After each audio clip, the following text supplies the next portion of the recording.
Goddess of Love here again. Kamusta kayo dyan mga goddess ko?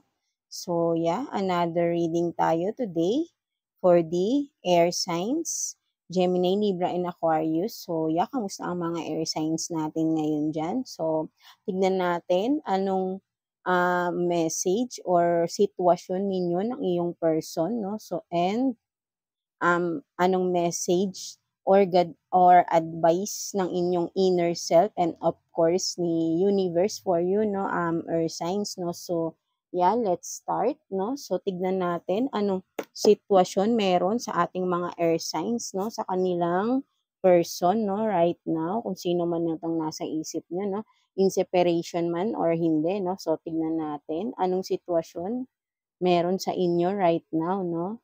Kuha tayo dito ng 3 cards for you, earth signs, no? So, yeah. Ano kayang message or I mean sitwasyon meron ang mga air signs right now sa kanilang person, whoever it is, no? Kung ano man, sino man ang nasa isip ninyo right now. So, yeah. Anong message for the air signs? So, unang-una, no? So, you have this, alam niyo na yan, no? So, 143, no? So, I love you raw, sabi ng inyong. So, ibig sabihin nito is, mahal niyo ang isa't isa, no? So, ito ang sitwasyon niyo right now, no? Whoever is your person, no? Kung ano man ang connection niyo right now with your person, no? So, mahal niyo ang isa't isa, no? Earth signs. And what else for the air signs? So, 'di ba, no? I want to help you, love you, and your family. Or kung may, siguro, for some of you, earth signs, no? Maybe, single parent kayo, no? So, this one is, ano pala to, for some of you, ay, kung sino man itong person nyo, ay new person, no? Right? Kasi, ano to kumbaga, meron na kayong, may mga, for some of you, earth sign, no? Ayun nga, sabi ko kanina is, single parent, no? So, itong sinasabi, kumbaga ito, o kung sino man, pwede rin naman, di ba, kung ano naman kasi ang sitwasyon nyo, right? No? So, maybe, ikaw or yung person mo ay may children, no? So, ibig sabihin, no, may anak or may mga anak, something like that. But then, tanggap nyo ang isa't isa, no? At willing kayong magtulungan, no? So, ito ang inyong relationship right now, no? So, tanggap nyo ang isa't isa at willing kayong magtulungan, no? At gusto nyong magkasama kayo habang buhay hanggang sa tumanda, no? Something like that, diba? Grow old with you, no? So, I want to help you, love you, and your family, children, grow old with you, no? So, for some of you, no? So, ang ganda naman pala ng samahan, no? So, what else? But then, yung pinakalas is, playing all along is my nature. Nako, for some of you pala, no? So, ito pala ang inyong sitwasyon right now. Ito pala is pwedeng, ito yung umpisan nyo ng inyong person, no? So, parang, ang umpisa ng inyong relationship, mga air signs, no? For some of you is maganda ang simula, no, ng inyong relationship. Maybe nag-start kayo as mga early 20s, no, something like that. So medyo bata pa kayo nag-start kayo sa relationship, no, kasi merong grow old with you, no, something na siguro ito yung mga dati nyo. For some of you lang kung sino ang nakaka-resonate dito, mga air signs, no. So for some of you, ganito kayo nag-umpisa, no? So much in love kayo sa isa't isa, no, right now. But then, eto na ang recent, no? For some of you ay nagkaroon ng problema or nagkakaroon ng problema sa inyong relationship, no? For some of you, air signs, no? Gemini, Libra, and Aquarius, no? So, there is someone in your relationship, no? Is playing all along, no? So, maybe, ito nga ay, kumbaga, playing all along. So, from the start is hindi na talaga pala seryoso. So, love bombing, no? For some of you, kung alam niyo yun, right? So, kung sino man sa inyong dalawa, na love bomb pala kayo, no? Dati, no? So, ngayon, nakikita na ang totoong kulay, no? Nalaman na naglalaro lang pala. Pwedeng kayo to, air signs, o pwedeng ang inyong person. So, Ito ang sitwasyon ng inyong relationship right now, no? For some of you is dumadaan kayo sa hindi magandang relasyon, no? For some of you, earth signs, no? So, nagkaroon ng problema, no? Because someone is playing all along, meaning matagal nang ginagawa, no? Matagal nang inuuto ang isa sa inyo, matagal nang nang-uuto, something like that, no? So, take what's resonate for you, no? Air signs, no? So, medyo akala ko pa naman yung umpisa ay, yun nga, no? So, umpisa talaga is maganda, no? But then, ngayon, nagkakaroon talaga ng problema, no? For some of you, air signs, no? So, yeah, take what's resonate, no? So, tingnan naman natin anong message ng inyong inner self, no? Tingnan natin anong message for you, air signs, ng inyong inner self, no? So, kuha tayo dito ng 2 cards for you, air signs. 2 cards for the air signs, no? Tingnan natin kung may kinalaman ba ito ngayon. I know for some of you, medyo stressed ang mga air signs because sa mga pinagdadaanan nyo ng iyong person right now, no? So, ano kaya ito? 'Di ba? You have this mirror, no? So, for some of you, ang message ng iyong inner self, no? Air signs, no? Yun nga, time for reflection, no? For some of you, with this mirror here, no? So, sinasabi ng iyong inner self na take back sa past or take time to reminisce, something like that, no? With the mirror, tignan mo kung ano ka ba nung past at ngayon, ano ka na ngayon. Ano yung status mo, ano yung kalagayan mo, something like that, no? And then, siguro may marirealize ka, no? With that, no? Kung magre-reflect ka within your past, no? Kung i-reminisce mo, maybe, in regards with your relationship, no? Kasi ayun yung medyo problema ng ibang air signs right now, no? So, sinasabi ng iyong inner self na time for reflection, no? Tignan mo yung mga pangyayari noon at pangyayari ngayon. Ano yung mga pagkakaiba? Saan ka naging masaya? Something like that. Through that, pwede kang lang makapagdesisyon, no?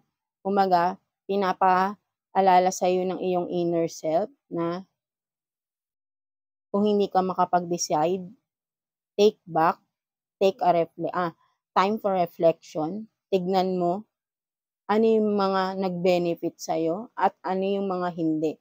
Doon mo malalaman kung ano yung mas marami doon. And then, you can decide, no? For some of you lang. And then, with this naman, no? So, perseverance, no? For some of you, ito ang sinasabi naman ng iyong inner self, no? Air signs, no? Perseverance, no? So, for some of you, mag-gain daw kayo ng lakas, no? Magpalakas kayo, alagaan nyo ang sarili nyo. Maybe, for some of you, because of this relationship you are going on, no? For some of you, you're having depression, something like that, no? Anxiety. Because syempre, hindi natin maiiwasan yun, no? Kasi, maybe with the word playing along, all along, no? All along is my nature, no? So, maybe if that is your person who is playing along, no?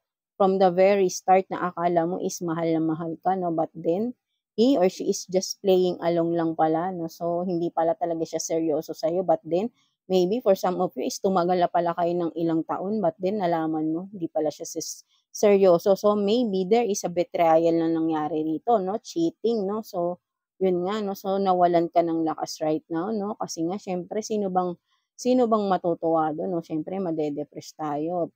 Natural lang pagdaanan yun. But then, sinasabi ng iyong inner self na tama na daw ang pagmumukmok, palakasin mo na ang iyong sarili, no? It's time to take action na to help yourself, no? Move on, no? Move forward, bumangon ka na, alagaan mo na, oh, 'di ba? Kumaga, do some exercise, maybe napabayaan mo na rin ang sarili mo, di ka na nakakakain, no? For some of you. So, syempre, alam ng inner self mo yun dahil nararamdaman niya yun, right? No? So, ito yung sinasabi ng iyong inner self, no? Ina-advise ka na magpalakas ka daw, no? Magpalakas ka, air signs, no? So, So, I hope may naka-resonate dito sa message ng inyong inner self, no? So, tignan naman natin anong message or maybe advice ni universe for you, no?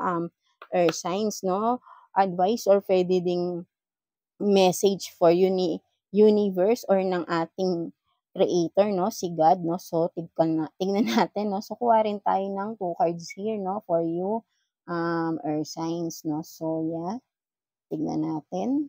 Ano kayang message for you, no? So, wait lang mga air signs natin, ha? Hindi na talaga nawawala ang problem talaga sa pagmamahal, no? So, tingnan natin. So, no, for some of you, dahil syempre dumadaan kayo sa problema, depression, no? You have this star family, no? So, for some of you, ito sinasabi is, um, um, you're a part of a team or of souls, no? Or call in support, no? So, for some of you, dahil syempre may mga problema kayo right now, no? So, ang pinapayo sa inyo, ina-advise kayo ni universe na kung hindi niyo na kaya, pwede kayong manghingi ng help, 'di ba? Support sa inyong family, no? Sa inyong immediate family, no? Air signs, no? Kumbaga, syempre, para may makausap kayo, something like that, no? Kasi, syempre, masakit talaga itong pinagdadaanan nyo right now, no? Nakakadagdag talaga lalo sa depression, yung mag-isa ka lang, wala kang makausap, no? Something like that, no? So, sinasabi sa iyo ni universe na kung kailangan mo ng support, tawagan mo ang iyong family, no? So, sila lang din ang pwede mong makausap, mostly, no? So, yun nga, di ba? Kumbaga, ito sinasabi sa ni universe, kung kailangan mo ng support, kahit emotional support, is a very big, din yun di ba? Impact yun Lalo na kasi pag depressed tayo is a mental breakdown yan mental health na yung pinag-uusapan. So, kailangan mo ng kausap dito, earth signs, no? So, sabi sa again, ni universe, ina-advise ka na to call for a support in your immediate family, right? No? So, and what else, no? So, meron kayo dito, the golden children, inner child, tenderness, innocence, rare gifts, no? So, for some of you, earth signs, no? Siguro, kasi nga para kayong, kumbaga, napaka-pure nyo no? For some of you is mabait, parang bata, inosente, no? So, kaya kayo madalas naloloko, no? For some of you, nagte-take advantage ang inyong mga, no? Kumbaga, ito yung rare gifts ni universe sa inyo, no? Air signs, kasi masyado kayong mapagmahal, no? Hindi nyo nakikita yung mga tao pala is sinasamantala na kayo, no? So, parang sinasabi sa iyo dito ni universe na it's okay na wag mong sisihin ang sarili mo kung ano man tong pinagdadaanan mo, earth signs. Hindi mo yan kasalanan, no? So, wag mong sisihin ang sarili mo. Kung hindi ka na-appreciate ng iyong person, right? No? So, dahil nga mayroong mga cheating na nangyari dito, so, hindi ikaw yung may pagkukulang. Siya ang may pagkukulang sa sarili niya. Siya ang may problema, right? Kasi siya yung naghahanap 'di ba? Ikaw hindi ka naman naghahanap siya ang naghahanap. Nagdadahilan lang siya. Ibig sabihin nun, siya ang may pagkukulang sa sarili niya kasi siya yung naghahanap, right? Kasi ganito yan minsan madalas sinasabi ng mga tao or yun nga, ng mga partners natin kapag nahuhuli natin silang nagche-cheat, ang dadahilan nila is may pagkukulang sa atin. No, 'di ba? Hindi totoo 'yon, earth signs. 'Di ba? Naghahanap lang sila ng iba dahil may kulang sa kanila. Maybe for some of your persons diyan, no, ay gusto lang mag-explore pa ng mas marami.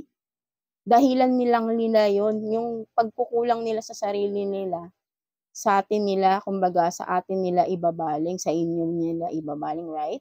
'Di ba? Sila yung mapaghanap, 'di ba? Kasi kung kontento ka, hindi ka maghahanap ng wala sa partner mo. tatanggapin, i-accept mo, i-embrace mo wholeheartedly kung sino ang iyong partner, right? Hindi ka maghanap kasi pinili mo yung partner mo eh. Hindi naman din kayo nagpilitan magsama, right? Hindi naman kayo nagsapilitan, right? Di ba? Kung halimbawa, example, babae tayo, ang mga lalaki, kusa naman yan lumapit sa atin, right? Sila ang pumasok sa buhay natin, but then, ang mangyayari lang pala is sisirain lang pala nila yung buhay natin, yung pangarap natin, na buo ang family, no? Something like that, no? So, nakaka-frustrate lang din, no? So, and at the same time, nakaka-disappoint ang mga ganong tao. Sobrang nakaka-disappoint, no? So, minahal mo sila ng matagal na panahon, but then yung pala, pinaglalaruan ka lang pala nila, hindi sila seryoso, no? All along, no? From that long term na akala mo is a long-term relationship na, no? But then, it's a long term of what? Of deception lang pala, no? Something like that. But then, hindi mo yun kasalanan, no? So, at least nalaman mo na rin yung totoo. Kahit na sabihin nating matagal nangyari, ngayon mo lang nalaman. Maybe this is the right time for you para malaman mo yon. Kasi alam ni God na kung siguro noon mo pa nalaman na niloloko ka ng iyong person, maybe by that time is mas mahina ka. Dahil siyempre, mas bata ka pa noon, right? 'Di ba? Mas wala ka pang experience sa life, no? So maybe mas madali kang kumbaga hindi mo kakayanin, no? So so kung example na ito nga matagal na kayo, tas ngayon mo lang nalaman, maybe and yeah, maybe it is the right time for you, no? Kahit sabihin natin bakit ang tagal na pala, no? Tapos ngayon mo lang.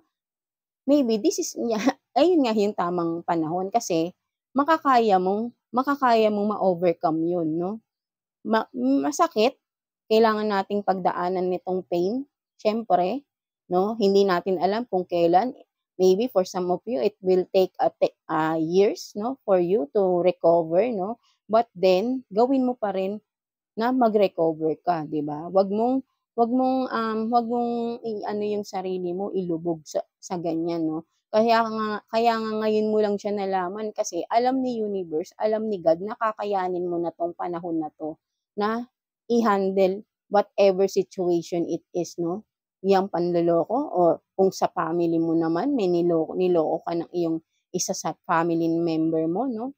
'Di ba? Kapatid mo, maybe magulang mo, who knows, 'di ba, right? No?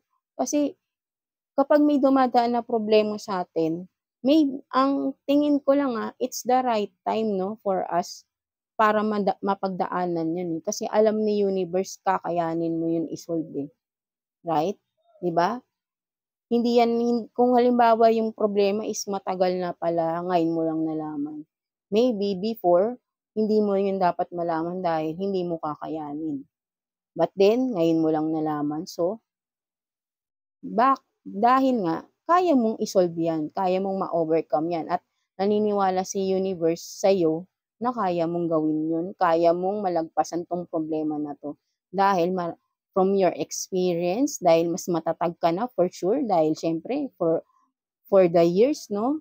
Hindi lang naman ito yung pinagdaanan mo with your person, marami ka rin naging napagdaanan problema, no? In regards with your person, in your relationship, and of course, with your family din, right?